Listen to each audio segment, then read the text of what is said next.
E o ministro do Supremo Tribunal Federal, Alexandre de Moraes, planeja que o ex-presidente Jair Bolsonaro cumpra a pena no complexo da Papuda, em Brasília, caso seja condenado na ação penal da suposta trama golpista.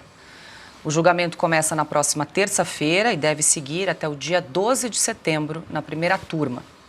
Inicialmente, especulou-se que Jair Bolsonaro poderia cumprir pena em unidade do Exército ou numa sala da Polícia Federal, mas Moraes decidiu pela Papuda. Bolsonaro, se condenado, teria direito a uma cela especial. O plano do ministro, segundo fontes ouvidas pelo portal Metrópolis, é também colocar outros condenados no mesmo processo na Papuda, criando uma espécie de, entre aspas, ala golpista. Bolsonaro está em prisão domiciliar desde o início de agosto, por ordem de Moraes, que na prática funciona como uma prisão preventiva.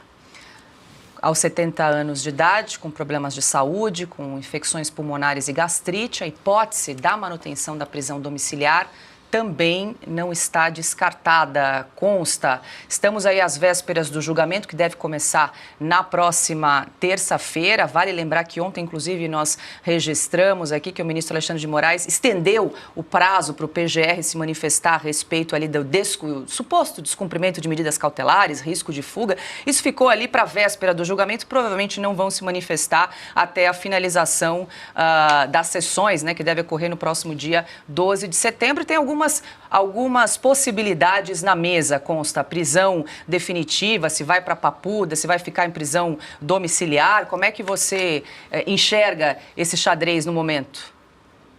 O destino do ex-presidente é incerto, mas o resultado do julgamento não, né? Então isso aí que vazou pela imprensa é mais uma evidência de que é um jogo de cartas marcadas, que já sabem que vão condenar o Bolsonaro e o seu entorno, porque o intuito era exatamente desse julgamento farsesco do golpe que nunca aconteceu, era condená-lo e prendê-lo.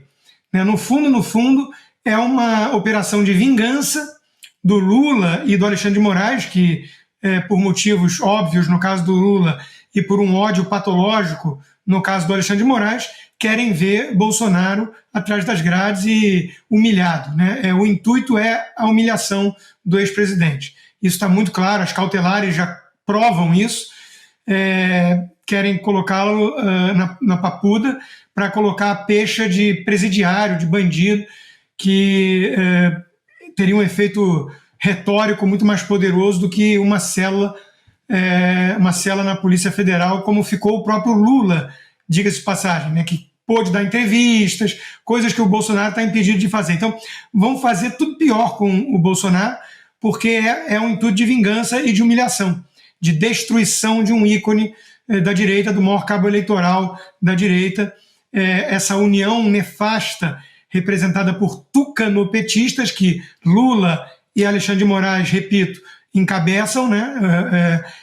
Essa aliança quer expurgar de vez o bolsonarismo do debate público e da democracia brasileira. Não há eleição legítima em 2026 sem o nome de Jair Bolsonaro lá. Ele está inelegível e vai acabar preso. Ele mesmo anda meio deprimido, segundo relatos de alguns amigos que o visitaram, não é para menos. Ele enfrentou todo um sistema poderoso, uma máfia, uma quadrilha.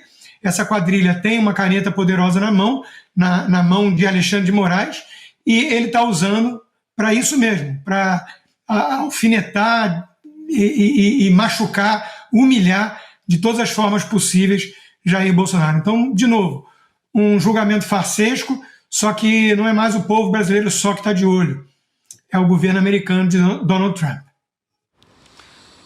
Ana, como disse o consta, né, o destino de Jair Bolsonaro ainda não sabemos, mas o resultado do julgamento, que começa na semana que vem, já está praticamente posto. Agora a gente vai aguardar se Jair Bolsonaro vai cumprir, então, em prisão em regime fechado ou regime domiciliar. Vale lembrar que o ex-presidente Fernando Collor, o último presidente que foi condenado, hoje cumpre prisão em regime domiciliar, em casa.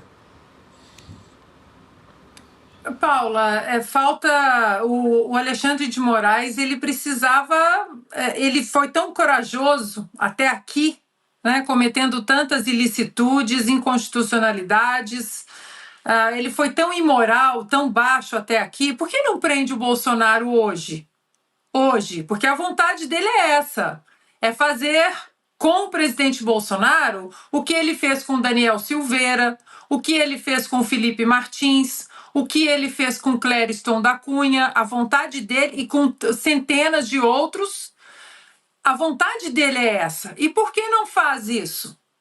Porque nós já sabemos o desfecho desse julgamento. A gente vai ter que fazer aquelas aspas no ar assim. Eu não quero fazer, mas é julgamento, porque não tem nenhum julgamento. A árvore completamente envenenada, todos os frutos podres.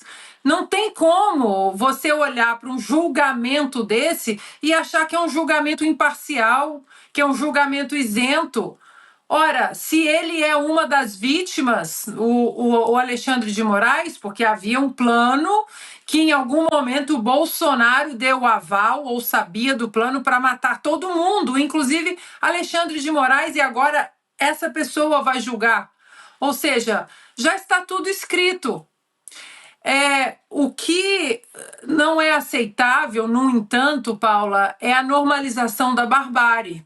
E eu acho que nós aprendemos, nós como país, nós aprendemos a nossa lição, que nós não podemos normalizar a barbárie, nós não podemos normalizar o que é errado, porque quando eles soltaram Lula, eles tentaram normalizar as coisas como se, não, aqui tem um problema técnico de CEP, a gente vai soltar o descondenado e amigo de ditador e chefe de organização criminosa e vai todo mundo começar a tocar a vida. E, de repente, o Brasil estava discutindo de maneira orgânica, quase que normal, né? A disputa presidencial entre Lula e Bolsonaro, gente colocando Lula e Bolsonaro no mesmo patamar, e nós fomos engolidos por essa normalização de uma coisa que jamais poderia ter sido aceita.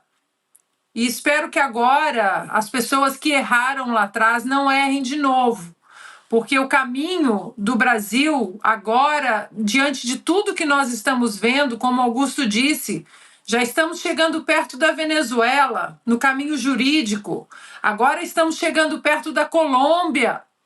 Ou seja, não dá para simplesmente acharmos, não, está tudo normal. E esperarmos que a mudança ou a reação venha do norte, venha dos Estados Unidos. A cavalaria já chegou, a cavalaria já colocou aí todos os soldados que poderiam ser colocados diante dessa barbárie. Agora a gente precisa fazer o que é correto no Brasil. O Senado precisa reagir de uma forma ou de outra, com todas as ferramentas constitucionais e republicanas. Mas não dá mais para a gente ficar simplesmente olhando e normalizando uma coisa que é para lá de absurda, é bárbara.